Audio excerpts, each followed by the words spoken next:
Segundo o cadastro do Conselho Nacional de Justiça, o CNJ, o Brasil tem 30 mil pretendentes para adoção e apenas 5 mil crianças ou adolescentes disponíveis. Eu já embuti a expressão adolescentes no meio, que essa é uma das grandes questões que é mito do ponto de vista da adoção. Se a gente observar os números, haveria de se perguntar objetivamente, então, é resolvível de forma muito fácil a questão da adoção no país. Mas, na realidade, na prática, não é bem assim. Dos 30 mil pretendentes, há uma série de questões que fazem com que os 5 mil, apenas os 5 mil disponíveis, na prática, efetivamente, não sejam adotados. Para discutir esses mitos e essas questões e superar essas relações emocionais ou de decisão no dia a dia, estão conosco os representantes do Fórum, o primeiro Fórum da Adoção de Bauru, o Olavo Pellegrina Júnior, é advogado da Comissão de Direito de Família da OAB, e a Joaciara de Araújo, era da Associação Flor de Lis, que obviamente atua especificamente na questão da adoção. Muito obrigado pela presença de vocês aqui na TV Câmara. Vou começar pela citação dos números, até para a gente poder aguçar a primeira curiosidade de quem esteja em casa em função da citação.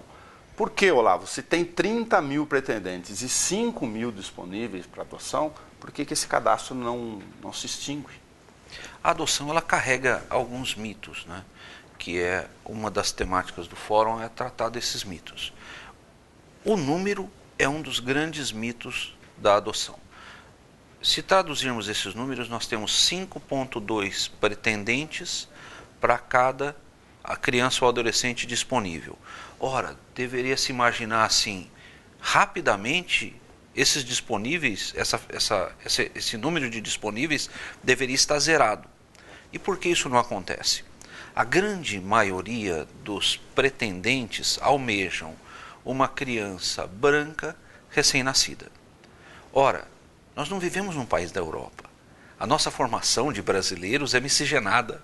A nossa cor predominante não é a branca. Então, a adequação da realidade dos pretendentes, mas numa mudança de cultura. Ora, o pretendente pode imaginar, mas eu terei um filho de uma cor diferente da minha, de uma raça diferente da minha? Sim, exatamente isso. O vínculo biológico na adoção, ele não existe. Existe sim o vínculo da afetividade. A quebra desse mito, e nós estamos falando só então nesse primeiro momento de recém-nascido, mas ele se estende ao adolescente. Se nós falarmos em números de Bauru, nós temos 165 casais pretendentes e 6 crianças e adolescentes disponíveis. 8 crianças e adolescentes disponíveis. Desses 8, 6 são adolescentes. Numa mudança de cultura da fila de pretendentes, esse número já poderia ter zerado. Mas não se muda a cultura pela lei, não se muda a cultura pela imposição. A cultura se muda pela discussão do tema. E essa oportunidade que nós estamos tendo nesse momento de discutir publicamente esse tema tem como objetivo essa mudança de cultura.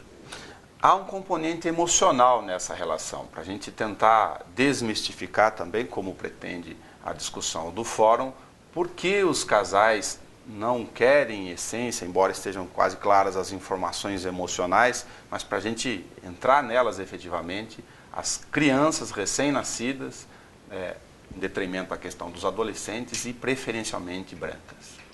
Bem, nós vivemos, numa sociedade e que nós normalmente vamos prestando conta do que ocorre conosco. Se você chegou a uma faixa etária, então você precisa se casar. Se você se casou, você precisa ter filhos. E se isso não ocorre pelas razões colocadas já pelo doutor, então o que passa? Eu vou ingressar na adoção para resolver então essa questão. E aí nós entramos nesse aspecto que você perguntou. Preferencialmente, eu vou querer uma criança que vá corresponder também à questão social, porque aí existe um preconceito velado. Tem uma dose de preconceito emocional junto com o cultural. Junto com isso, porque eu vou também ter que prestar conta à minha família, da minha atitude. E a atitude adotiva, ela está ligada não a esses preconceitos, nem a esses conceitos. A atitude adotiva, ela está ligada à afetividade, ela está ligada assim, eu vou buscar o meu filho. Não importa a cor que ele tenha, a idade que ele tenha, se eu tiver essa atitude adotiva, eu vou buscar o meu filho. Então, quando eu vou buscar o meu filho e eu restringo a essa criança, conforme você perguntou, então aí entra essa questão também do equilíbrio afetivo, a criança idealizada e a criança real. E aí a importância do grupo de apoio.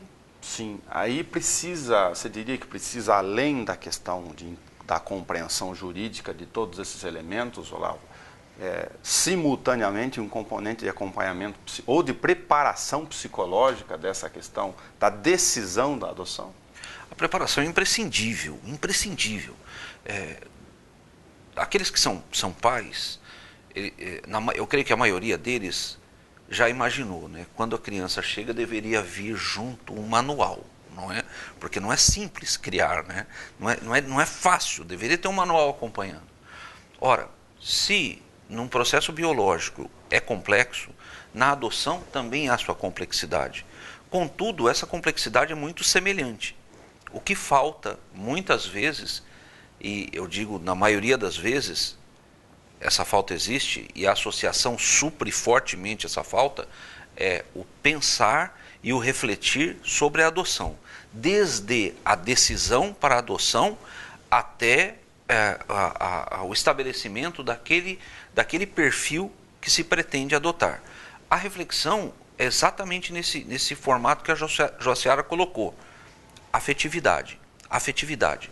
Dentro de uma família com filhos biológicos, há diferença. Acho que todos nós já experimentamos a oportunidade de dizer assim, nossa, são irmãos, mas são tão diferentes.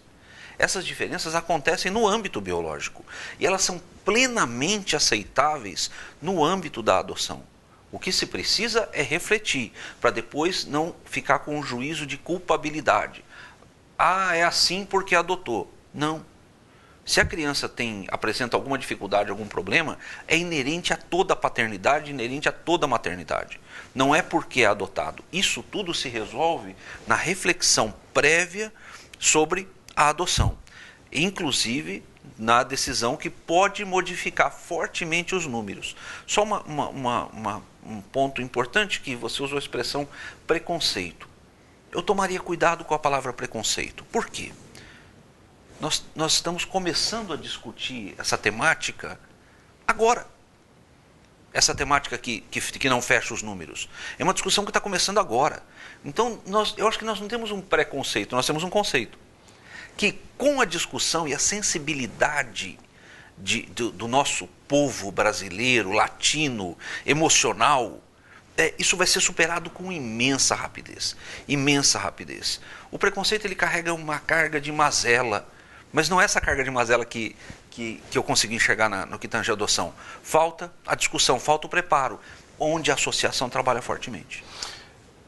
Mas o componente cultural em relação a isso acaba se refletindo na prática, ou por desinformação, ou por falta de preparo emocional, ou em relação a essa questão da decisão. Aí eu me pergunto em relação à questão da opção de escolha. Os pais acabam, em sua maioria, buscando a adoção num primeiro momento porque, por exemplo, tiveram frustradas as suas expectativas de gerar o próprio filho? Sim, há um número significativo que está aí como pretendentes e, à medida que eles ingressam e têm a oportunidade de estar frequentando os grupos de apoio, por isso é o nome, Grupo de Apoio à Adoção. Esse grupo vai trabalhar tanto com os pretendentes que estão aí nessa fila, que esses 4 anos, essa espera toda, que também é um mito. Por quê? Eu estou há 4 anos numa fila. Quando ele vai para o grupo, nós vamos discutir por que você está há tanto tempo nessa fila, tá certo? Qual é o seu objetivo em adotar? Então, várias coisas são chamadas à reflexão para esses pretendentes. Inclusive, nós já tivemos a mudança de perfil de alguns, que iam adotar esse bebê, que posterior está no grupo, discutir, resolveu ir ao fórum e mudar o seu perfil. E alguns já estão com já encontraram os seus filhos, como nós falamos. Às vezes, o bebê que eu fiz a opção, no momento dado, ele estava numa entidade já. Mas não houve essa adoção, então, vamos dizer, para aquela criança. Não houve o tempo necessário para destituir do poder familiar, e essa criança foi crescendo. Às vezes nós falamos para ele, é seu filho, mas já está com 4 anos, já se tornou um adolescente. Então, essas questões discutidas, essas questões que vêm à reflexão para todos, sensibiliza também. Porque a questão do por que eu quero ser pai, por que eu quero adotar, é importantíssima. Porque muitos saem do grupo, da discussão do grupo, e vêm para o trabalho que nós temos na associação durante o dia, que é um trabalho de psicoterapia. Como nós já tivemos mães, então nós falamos assim, ninguém realmente tem um diploma para ser pai, para ser mãe. E aqui não se trata disso, mas muitas vezes nós vamos maternizar primeiro. Nós vamos paternizar primeiro. Esse sentimento tão importante estar desenvolvido, que nós falamos, esse tempo de espera do pretendente é a gestação dessa criança.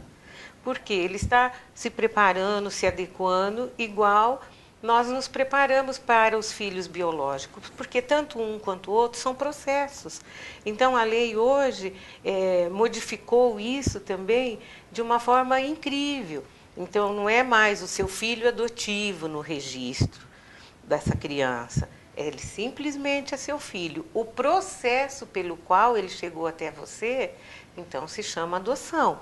Então, ele é seu filho por adoção. Até esses termos, você começa a refletir com o grupo, tá certo? Para que essa criança, estando na sua casa, ele vai estar em família, ele vai ser simplesmente o seu filho. Quando o pretendente vai até o judiciário, ele preenche um cadastro com uma série de questões. Qual é a relação entre o preenchimento deste perfil e a eventual não efetivação da escolha, ou esse tempo de demora, para tratar do mito da questão do prazo já, então? Vamos lá. No que tange ao prazo, o preenchimento dos dados do cadastro, da pretensão, ele está ligado diretamente ao prazo de execução do processo de adoção. Ora, se a pretensão recai sobre um recém-nascido, haverá uma demora maior. Se a pretensão recai sobre um adolescente, evidente a maior disponibilidade, a demora será menor. É legal refletir um pouco sobre as pretensões de quem vai adotar. Primeiro, precisamos tomar cuidado com a criticidade. Quem pretende adotar tende a preencher os requisitos de acordo com a sua necessidade, de acordo com aquilo que se sente capaz de fazer. Ora, se o casal sente capaz de criar, se entende capaz de criar uma criança ou um adolescente com uma patologia psiquiátrica, ele vai preencher que está disposto a aceitar uma criança com uma patologia. Se ele não se sente capaz, ou se não há essa disponibilidade, qualquer que seja, do casal para isso, ele vai dizer que não. Não é uma escolha como num supermercado. Não é, claro que não. As pessoas sabem aquilo do que elas são capazes, até onde os limites vão. Esse trabalho de limites, novamente enfatizando o trabalho da associação, ele acontece na formação da opinião, na discussão da opinião. Então, os dados que o pretendente coloca para objetivar uma adoção, esses dados devem ser imensamente respeitados e trabalhados previamente na questão da maternagem, da paternagem. Eu não estou adotando porque eu quero dar uma resposta social, caramba, eu preciso ter um filho. Não, não é isso. A decisão fundada na afetividade, nascida nessa paternidade, nessa maternidade do coração. Ora, então o preenchimento, retornando ao que você colocou, o preenchimento dos dados do cadastro vai determinar a brevidade. Nós não podemos esquecer também, se fala assim, 4 anos.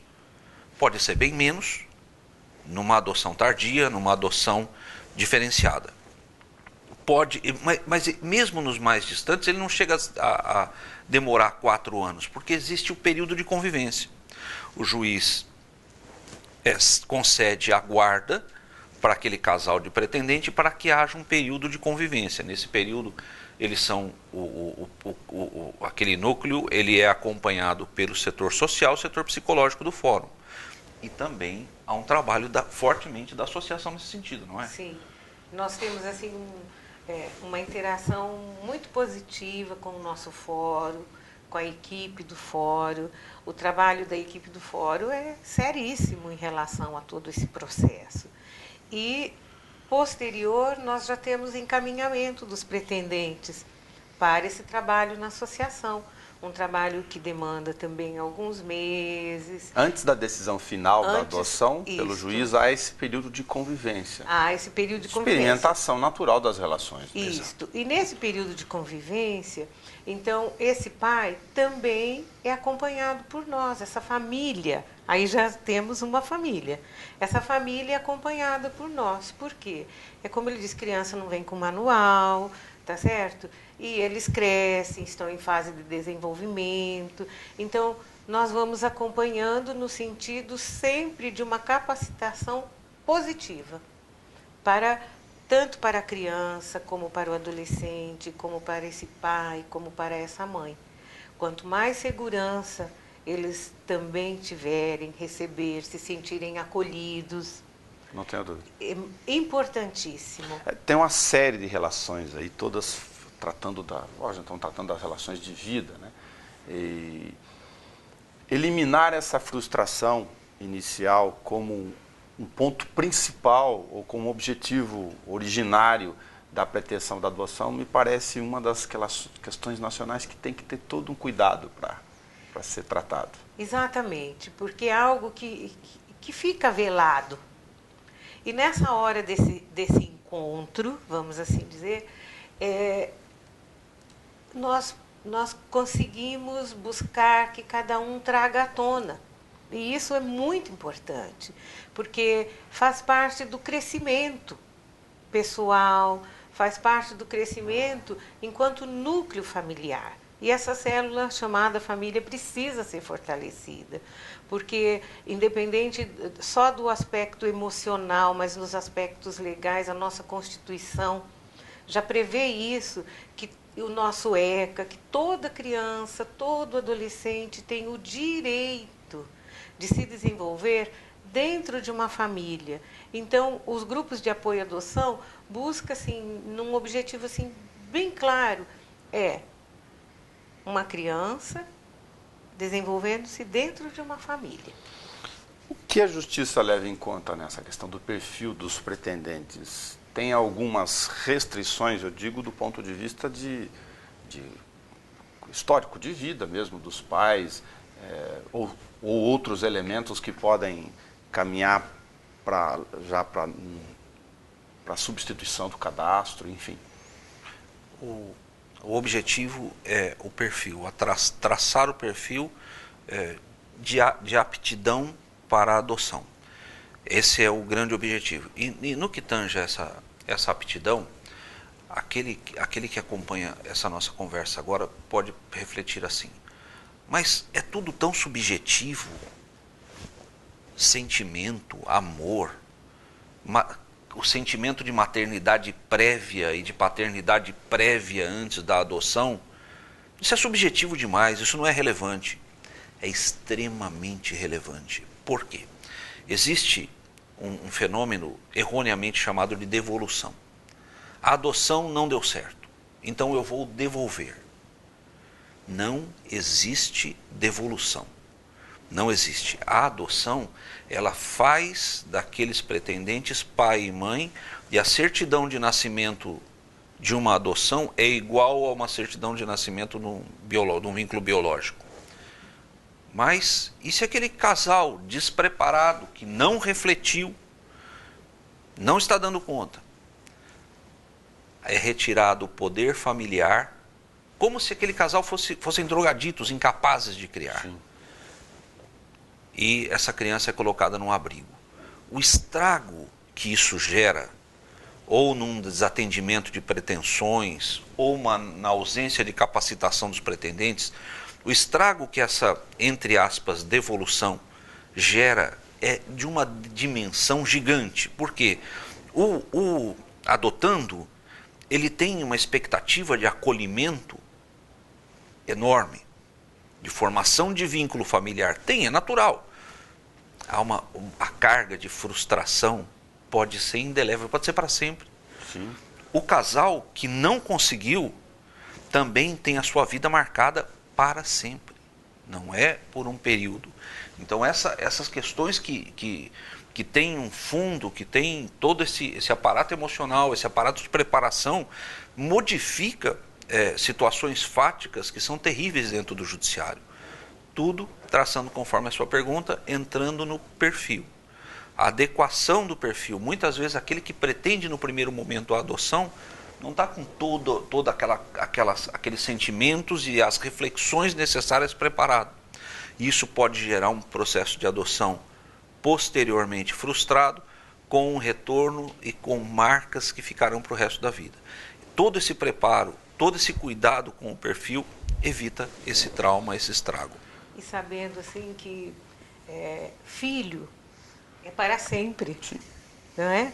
Então, se filho é outra máxima que dentro dos grupos de apoio, no último encontro que nós estivemos em Belo Horizonte, no encontro nacional dos grupos de apoio, foi assim tema de uma mesa de discussão, né? Essa questão, porque saímos de lá com uma frase muito simples, que é essa: filho é para sempre, não é? Eu sou filha, não vou deixar de ser filha nunca, não importa a condição dentro da família, mas sou filha, você, cada um de nós. Então, essa questão, amparado esses pais, por isso a importância de estou como pretendente, me tornei pai, e agora o acompanhamento dessa família que está despontando para a nossa sociedade. Porque se nós, como pais, até biológicos, nós encontramos dificuldades, porque nós estamos num século XXI, onde tudo é muito intenso, tudo é muito rápido, mas nós temos que cuidar das relações, para que não ocorra o que o doutor Olavo acabou de colocar. Até a palavra é muito densa, né? Muito pesada, devolução. Não é um artigo, não é um objeto, é um ser humano que está em desenvolvimento. Então, esse ser humano, ele voltou ali, ele quebrou mais uma vez, ele teve rompido algo muito importante para todos nós, que é um vínculo.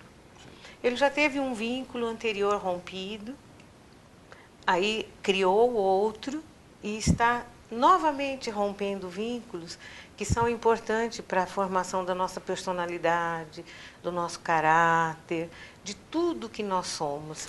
Nesse caso pode ser desastroso. Aí me vem um outro componente, eu vou começar com a senhora para aproveitar. Se os pretendentes também levam preocupação com o que vai acontecer com os pais biológicos dessa relação posterior durante a decisão ou o amadurecimento dessa relação para adoção. Sim, existe essa preocupação, assim como existe a preocupação com a história da criança, porque a criança tem uma história.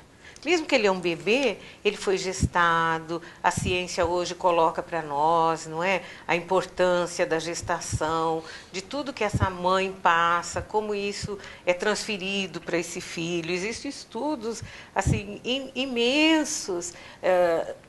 Na própria Alemanha já tem um estudo que a criança identifica vozes, sons, estando no seu desenvolvimento intrauterino ainda. Inclusive sobre a fixação eventual inconsciente de traumas durante a fase desde a geração. Exato. Então, tudo isso é história da criança. E essa mãe, ela existe, esse pai biológico existe, e existe esse medo. A palavra correta é um medo, certo? Mas eu moro aqui em Bauru e eu vou adotar aqui em Bauru. E nós tivemos um trabalho assim, com uma família, um trabalho real, que ela e a criança, como foi adoção tardia, então o que aconteceu? O filho mais velho, 2 irmãozinhos, eles adotaram. E o mais velho, ele não queria de jeito nenhum vir à rua e vir nesse calçadão da Batista. Por quê? Porque ele tinha vivido até então muitas coisas com a mãe biológica e sabia exatamente os lugares onde essa mãe poderia estar. Então ele tinha assim esse trauma que precisou ser trabalhado para que ele se liberasse, e a família também. E a mãe dizia, meu Deus, se ela me abordar, e se isso... Aí nós fomos preparando, não tem problema se ela te abordar, tá certo? Não passa nada. A sua reação é que vai, tá certo? Estabelecer, porque nós vivemos num mundo de relações.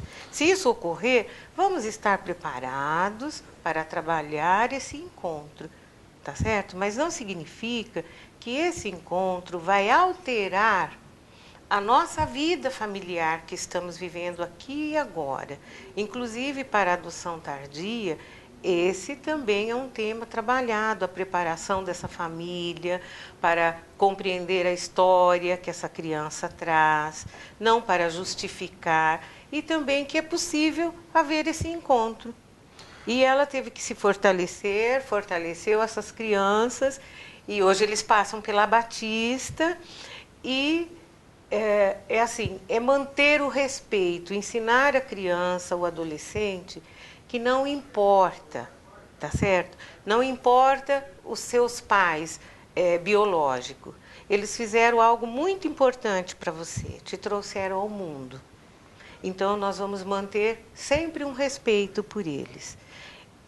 Eu vou amá-los também, mas não vou amar o que eles fizeram, tá certo? Então, isto é algo que nós buscamos também transmitir, para que a criança já cresça e ela própria já tenha condições, com tranquilidade, de avaliar. Por quê? Porque mais dias, menos dias, ela pode querer também saber da sua história. E isso é importante, que nós e que todos os pais adotivos estejam preparados para, no momento dado, relatar a sua história. E aí o adulto que precisa estar preparado, porque ele precisa estar preparado se ocorrer esse encontro com essa família biológica. E se essa família biológica vier bater na nossa porta por N interesses, o que eu faço, como que eu faço? Então, se o doutor Olavo vai poder falar melhor, se houve a destituição da guarda, quer dizer, perante o juiz, tudo isso foi feito, essa família que não tem mais essa maternidade, essa paternidade por essa criança, também sabe de tudo isso.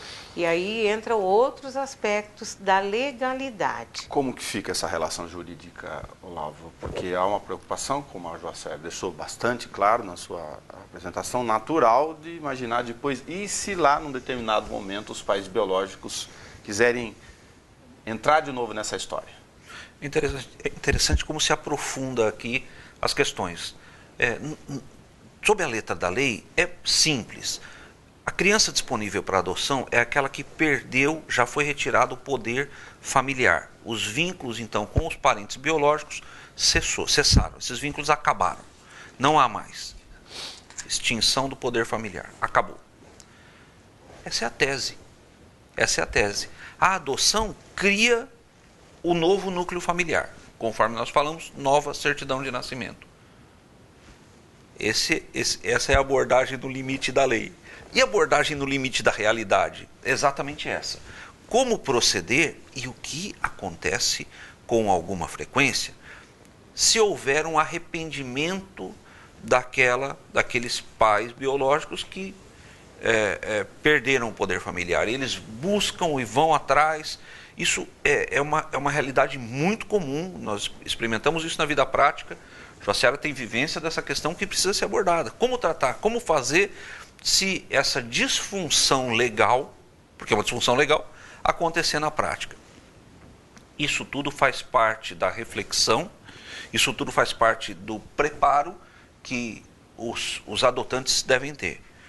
Quanto mais nós conversamos, mais eu me recordo daquele sorriso que uma pessoa esboça quando fala, eu quero adotar. É quase pueril, não é? É o primeiro sorriso da decisão, irrefletido, empolgado, não é? Que precisa ser trabalhado em todos esses rompimentos de mitos. Nós estamos falando de quebra de mitos mesmo. Sim. Rompimento de questões que talvez publicamente não foram abordadas num veículo de comunicação como está acontecendo agora. Foram abordadas em simpósios, em seminários, em fóruns, contudo não levadas as informações à grande população, o que pode gerar os problemas de adoção posteriores. Então, a quebra, sim, dos vínculos com os pais biológicos, a formação do novo núcleo familiar, legalmente esse contato não existe, não existem visitas, não existe vínculo algum. Claro que quando o adotado, numa decisão sua, se tomar essa decisão, quero conhecer minha história biológica, ele pode requerer ao juiz que permita acesso a todo o histórico, será permitido. Contudo, o elemento de vontade parte do adotado, não daqueles que perderam o poder familiar. Os pais biológicos, mesmo que por arrependimento numa fase mais tardia, então, não teriam condições de fazer reversão desse processo, por vontade deles, pais biológicos? Não, até por um fundamento bastante simples. Essa decisão seria quase que totalmente fundada num elemento de egoísmo. Porque se abnegados fossem, como são os pais, num sentimento verdadeiro por filhos, vendo a nova realidade, deixariam a vida prosseguir. Se não seria gerar outra cicatriz, fazendo o reverso da outra informação que a gente fez, né? Tão dura quanto a inicial, ou num parâmetro parecido. Por isso o judiciário faculta para o adotado essa decisão, não para os antigos pais biológicos. Há uma preocupação emocional ou também há espaço de preparo? A gente está tratando muito de desinformação, que ainda bem que a gente está podendo comentar de todos esses mitos abertamente. Em relação à possibilidade de adoção de crianças especiais ou com deficiência, por exemplo? Olha, esse é um campo incrível, fabuloso a sua colocação, porque nós temos coisas que ocorrem no Brasil como um todo. E também na nossa cidade, que nós não podemos deixar de ressaltar. Então, quando nós começamos há 1 ano e 9 meses atrás, no período de divulgação entre as instituições do nosso trabalho, nós tivemos um grupo de técnicos da APAE conosco. E eu não posso, isso foi assim, muito gratificante, foi emocionante saber. Então, na APAE foi criado as residências tem um trabalho de residência na APAE, tá certo? Não sou indicada para falar sobre isso, porque não tenho todos os detalhes. E, através desse trabalho, eles conseguiram adoções tardias para deficientes, aqui em Bauru. Então, isso merece todos os aplausos, é uma coisa muito incrível mesmo. Então, nós temos isso que já ocorreu ali, que já ocorreu com outras famílias daqui de Bauru, que fizeram essa opção. E quando eu faço opção por uma adoção especial, eu não preciso esperar fila, eu não preciso absolutamente nada. Eu vou ao fórum, junto à equipe do fórum, e nós vamos ver a disponibilidade que existe no nosso cadastro ou fora de Bauru também.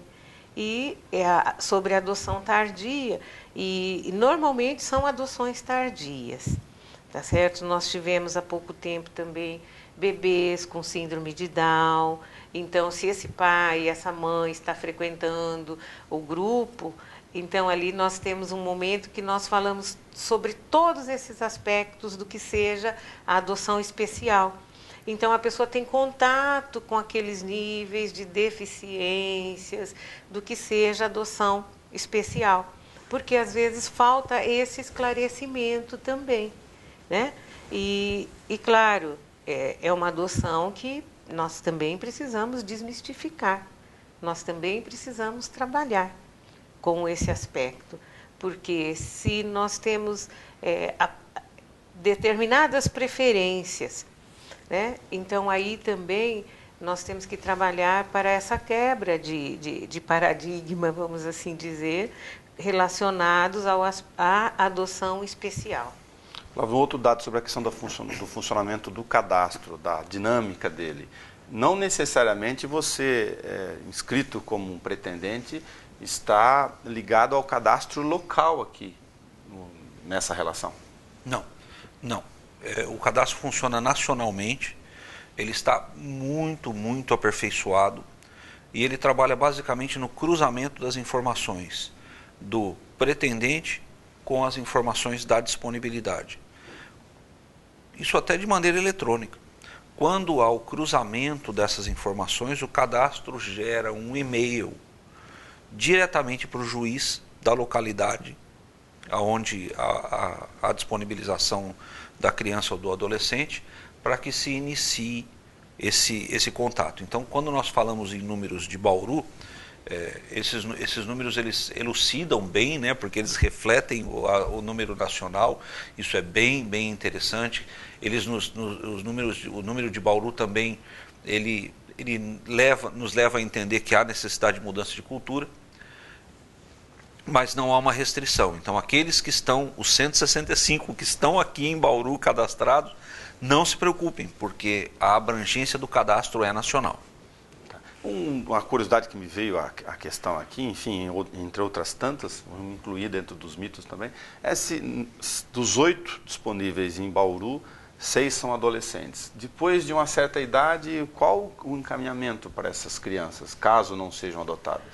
Pois é, aí entra uma outra dificuldade, que eu digo assim, para o momento que nós vivemos, para toda a evolução humana, é até incompreensível uma criança, um adolescente se desenvolver dentro de uma instituição.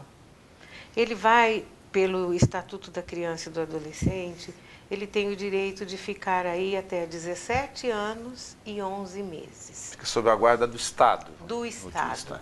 E nós discutimos isso. Esse filho não é do Estado. E nós discutimos uma outra coisa, que o nosso palestrante que vem deve falar alguma coisa sobre isso no fórum também. Porque foi muito triste para nós, brasileiros, ouvir de um europeu, de um italiano, que é o fundador da ONG IB, que faz o intercâmbio no aspecto da adoção internacional Brasil-Itália, e que o Dr. Berlini é o responsável por isso aqui no Brasil, e que ele vai estar aqui conosco. Então, foi muito assim, foi difícil ouvir o seu Giuseppe, presidente e fundador dessa ONG, nos dizer que as crianças e os adolescentes que nós não queremos, que eles aceitam de braços abertos. Então foi muito difícil ouvir isto, porque para um adolescente, que alguns já foram adotados, vários já foram para a Itália, e aí nós ficamos pensando e sentindo mais do que pensar nesse adolescente que está crescendo nessa instituição. Ali ele tem todos os cuidados, nós sabemos, mas a sua individualidade, que é conferida a todos nós pela nossa família, não é? Isso não ocorre ali, porque é uma interação de coletivo, é tudo para todos, não é? e ele está ali se desenvolvendo sem esse aspecto. E nós já tivemos assim uma experiência amarga de acompanhar de um jovem que saiu de uma situação de abrigamento com esses 17 anos e 11 meses. Ele havia trabalhado, ele tinha sua poupança, foi alugado um lugar para ele morar e tudo mais, mas a falta de pertencimento que eles têm é algo impressionante, porque é algo que eu tenho, que você tem, que ele tem, todos nós. E esse pertencer, então nós temos hoje na nossa sociedade muitas pessoas para adotá-los da pior forma possível. Um jovem lindo, incrível nas suas atitudes e tudo mais. Porém, ele foi adotado pela contravenção. E aí o que nós vamos ter? Uma pessoa perdida, porque por falta do quê? De pertencimento. Então, nós precisamos ser pessoas, famílias, os que estamos na fila, né, como pretendentes, a refletir sobre esse aspecto, que nós podemos acolher esse jovem, acolher esses adolescentes. Não tem nada de errado com eles, é importante também colocar isso aqui, porque a criança que está numa instituição, o adolescente que está numa instituição, é como se ele estivesse sendo penalizado de algo que ele não fez, que ele sofreu. Então, é muito importante abordar sobre isso, porque ele vai crescer sobre a proteção e guarda do Estado, que não é o pai dele, que não é a mãe dele, que não é a família dele. E ele vai continuar com essa necessidade de pertencimento. Nesse caso, a amplitude vai além da nossa compreensão do dia a dia, mas há algo de errado conosco e não necessariamente, né, com essas relações. Mas, Olavo, para poder fazer um fechamento da nossa conversa aqui, eu ia voltar na questão do prazo primeiro, pedir para você reforçar em relação a isso, daqueles que estão interessados. Agora vamos falar com outro público. Se você que está nos assistindo tem vontade ou tem um despertar de adotar, o que você sugere que ele leve em conta, levando em consideração já todo esse histórico que a gente está falando aqui? 2 grandes flancos. 2. O primeiro, a materialização da decisão. Se há uma vontade de adotar, inscreva-se. Inscreva-se, vá até a Vara da Infância e Juventude, em Bauru, Rua Afonso Pena, quadra 4. Procure o cartório da Infância e Juventude e proceda ali as necessidades para o cadastramento. Primeiro flanco, a materialização. Não perca essa vontade. Segundo ponto, a sugestão, procurar a associação Flor de Lis, para, paralelamente à materialização da vontade, ter todo esse despertamento da maternidade, da paternidade, o entendimento do que levou a essa decisão. Na verdade, seria o aperfeiçoamento emocional de todo esse processo. Essas 2 sugestões. Joaciara, muito obrigado por você ter vindo bater um papo com a gente aqui em relação a isso. São vários ingredientes que estão envolvidos nesse processo e eu vou me permitir escolher um deles entre todos, que é essa relação de pertencimento. Achei muito apropriado que os interessados, pais e mães, tenham essa noção bastante latente dentro de si. Esse pertencimento é você poder contar com alguém, sentir que você tem alguém que te protege, que é a função da família, que te protege, que te acolhe. Quando eu acolho, nessa atitude de acolhimento, eu não julgo, eu não critico, eu vou ouvir, eu vou sentir para posteriormente poder orientar, poder educar e até desconstruir uma história que deixou marcas. Então, para que eu possa desconstruir e dar a este, vamos dizer assim, a este ser, essa oportunidade de pertencer, então, tudo isso é muito importante, porque ele vai se sentir assim, parte de. Eu estou aqui, não é? Mas eu sou parte dessa família. Eu me sinto acolhido, eu me sinto protegido, eu me sinto cuidado, né? Não diz? Já diz o refrão da nossa música, nós somos assim, muito coração, e nós temos que apelar a todos esses corações que também estão nos ouvindo, que para adotar não precisa a melhor condição econômica. Para dar a essa criança, esse adolescente, esse pertencimento, não precisa da questão econômica só.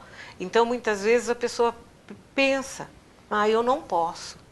Não, sinta é o melhor, né? Sinta que você pode dar a alguém essa oportunidade de pertencer a uma família. Tá? Então, uma família que vai educar, que vai amar acima de tudo, porque quem ama, cuida, né? Então, nós estamos precisando agradecer muito essa oportunidade aqui hoje com vocês, porque é atingir a nossa sociedade para uma inquietação, não é, sobre esse tema, que esse tema fala adoção, né? Adoção, mas eu estou falando, quando nós falamos nos números, em tudo isso, esses números significam crianças, significa adolescentes. E nós temos famílias capazes de amar. Muito obrigado a Joaciara de Araújo, da Associação Flor de Lis, e ao Olavo Pellegrina Júnior, como advogado, aqui representando a Comissão de Direito da Família da OAB, na discussão sobre os mitos em relação à adoção, no primeiro fórum que trata da temática aqui em Bauru, nessa relação plena que vai muito mais além da nossa compreensão dessa contribuição sobre um gesto de plenitude em forma de amor. Sem nenhuma pieguice, é essa a compreensão que a gente quer traduzir para você que está em casa mesmo.